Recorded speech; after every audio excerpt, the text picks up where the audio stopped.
Go to any university library with a rare maps collection.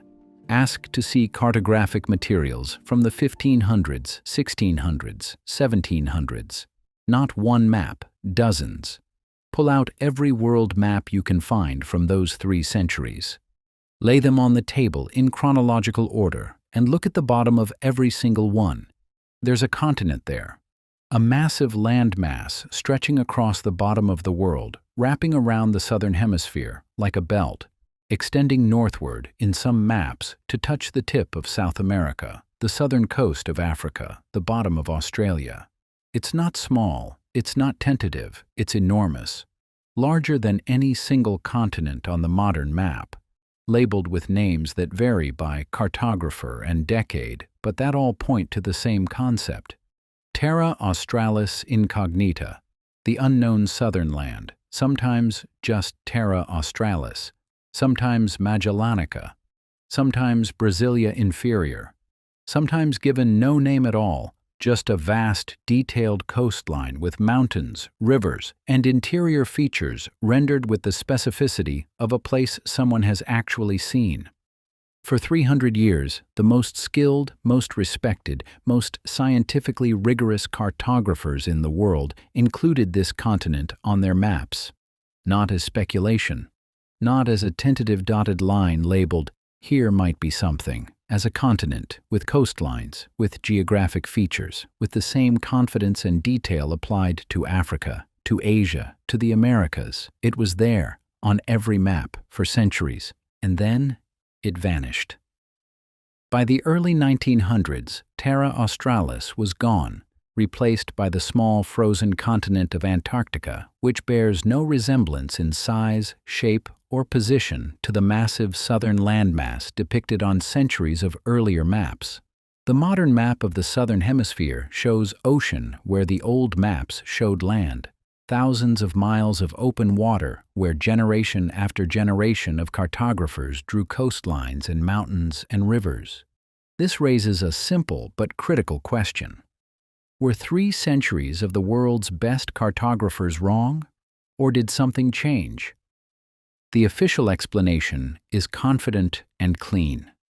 Terra Australis was a hypothesis, an ancient Greek idea proposed by Aristotle and Ptolemy that the land masses of the northern hemisphere must be balanced by corresponding land masses in the south. Symmetry, philosophical aesthetics dressed as geography. The cartographers who drew the southern continent weren't mapping a real place. They were illustrating a theory, a placeholder that persisted through centuries of European mapmaking because no one had sailed far enough south to disprove it. When Captain James Cook circumnavigated the high southern latitudes in the 1770s and found mostly ocean, the theory collapsed. The continent was erased, the maps were corrected, science advanced, case closed, and I believed this explanation for a long time. It's logical, it's neat. It accounts for the broad outline of what happened. Then I started looking at the maps themselves, not summaries of the maps, not descriptions of the maps in history textbooks, the actual maps, the specific coastlines, the particular details, and the official explanation began to dissolve. Start with the coastlines, because the coastlines are the problem. If Terra Australis were a purely hypothetical construct, a philosophical placeholder waiting to be disproved, the coastlines should be vague, approximate, different on every map, as each cartographer invented his own version of an imaginary continent. That's what hypothetical geography looks like, when cartographers filled in unknown regions of their maps with speculative features. The features varied wildly from mapmaker to mapmaker because there was no shared source material. Each cartographer was guessing independently. The coastlines of Terra Australis don't behave this way.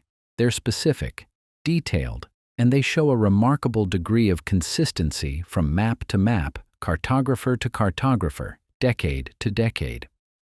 Pull up the Orance-Finet map of 1531, pull up the Mercator map of 1569, pull up the Ortelius map of 1570, pull up the Janssen map of 1657, different cartographers, different countries, different decades, and the southern continent on each of these maps, while not identical, shares structural features that suggest they're all working from common source material, not from the same hypothesis, from the same data. The deeper I went into the cartographic details, the more the hypothesis explanation faltered, because hypotheses don't produce consistent coastal features across independent mapmakers over a century. Hypotheses produce variation. What produces consistency is shared source material, charts, navigation records, earlier maps that the later cartographers were copying, adapting, and refining, source material that described a real geography. The silence was deafening when I started looking for that source material. As if they were following instructions they didn't fully understand. Because the source maps, like the source maps for the Piri Reis map, like the source maps for every anomalous cartographic tradition I've investigated, don't survive. The cartographers reference them. Some cite earlier charts explicitly. Some describe their sources in general terms, referring to Portuguese navigation records, to ancient maps, to charts obtained from other cartographers. The references are there. The sources are gone.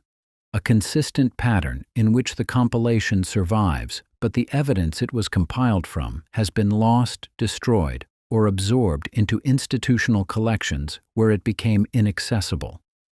Now look at specific features of the Terra Australis maps, because this is where the official explanation doesn't just falter, it collapses. The Orance-Finet map of 1531 shows the southern continent with a level of detail that goes far beyond philosophical placeholder. Rivers flow from interior mountain ranges to the coast. Bays indent the coastline in specific, consistent locations.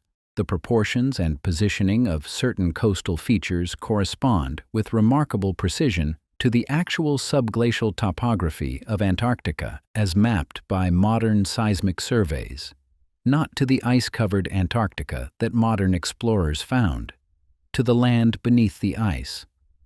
Pull up the Finet map and compare it to a modern map of Antarctica's subglacial topography. Compare the coastal indentations. Compare the positions of apparent river mouths on the old map to the positions of subglacial drainage channels on the modern one.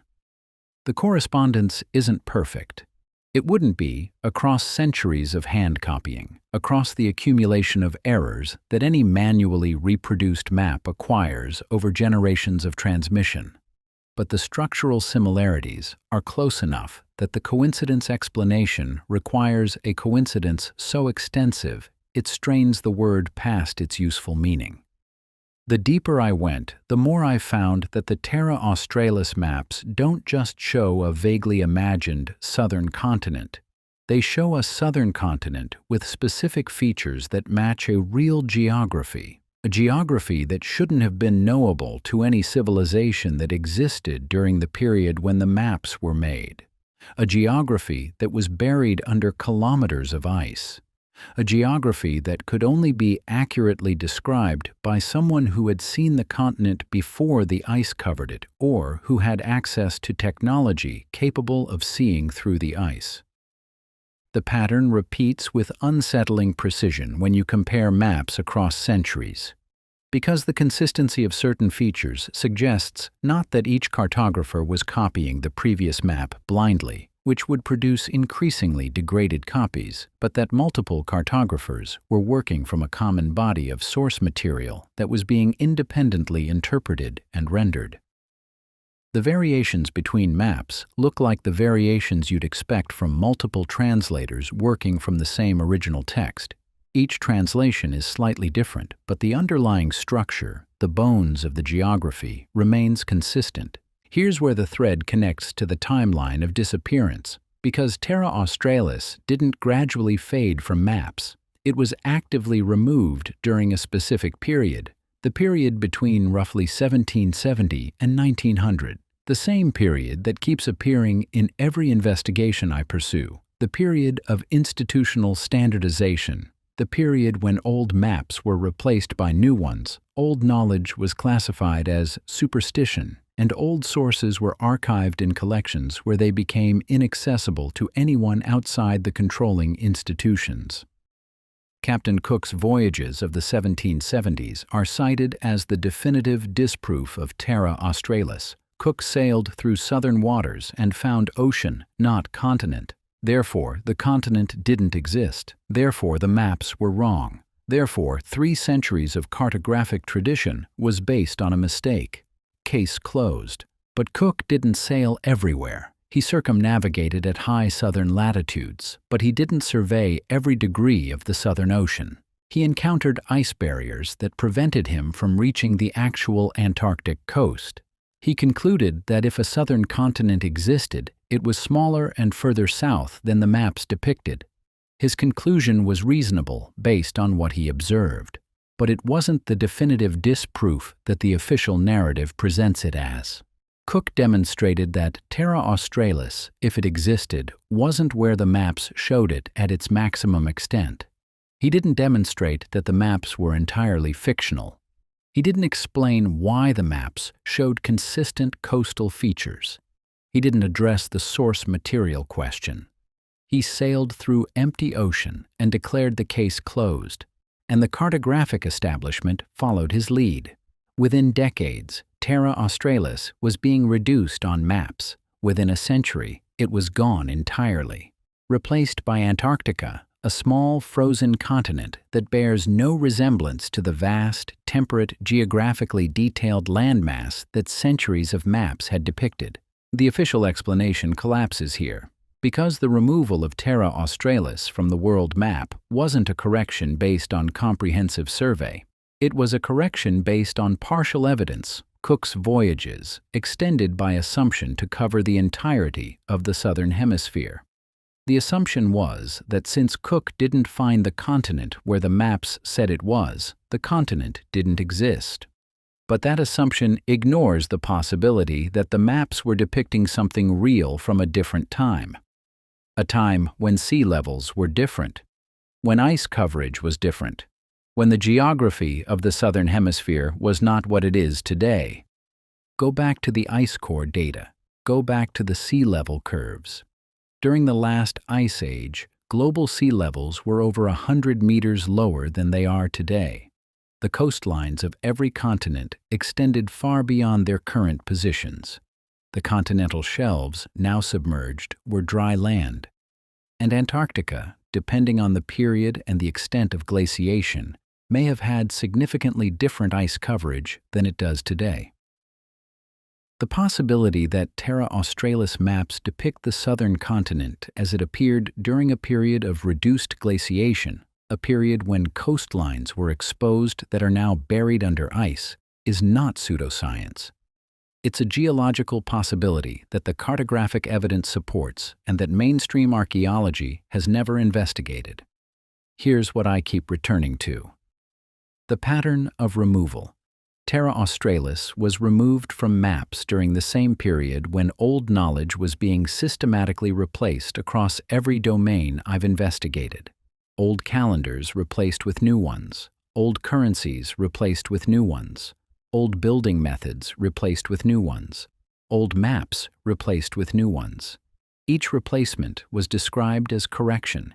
Each correction removed something old and replaced it with something that served the institutional needs of the new order, and each replacement was accompanied by the loss or inaccessibility of the source material that might have allowed independent verification of what was being replaced.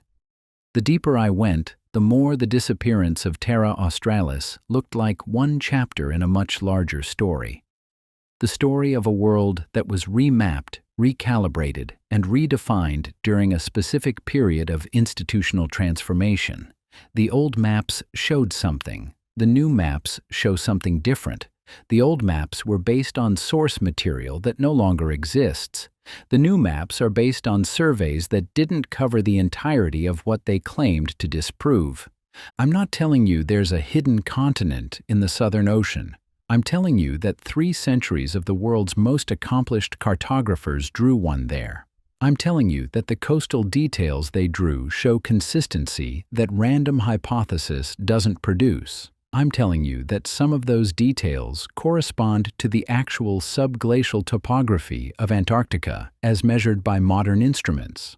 I'm telling you that the source maps they worked from have vanished. I'm telling you that the disproof of Terra Australis was based on partial exploration that didn't cover the territory it claimed to eliminate. And I'm telling you that the removal of an entire continent from the world map happened during the same period when every other form of old knowledge was being systematically replaced with new institutional standards. I'm asking what the old maps were showing, not what the textbooks say they were showing, what they were actually depicting. What source material produced consistent coastal features across centuries of independent cartographic work? What geography those coastlines correspond to if you account for changes in sea level and ice coverage? What was known about the Southern Hemisphere before Cook's partial survey was accepted as complete disproof? I'm asking why an entire continent was on every map for 300 years and then disappeared from every map within a single century. Go look at the old maps, look at the coastlines, look at the detail, look at the rivers and the mountains and the bays that 3 centuries of cartographers drew with the same confidence they applied to Europe and Africa and Asia. Look at what was there before someone decided it wasn't,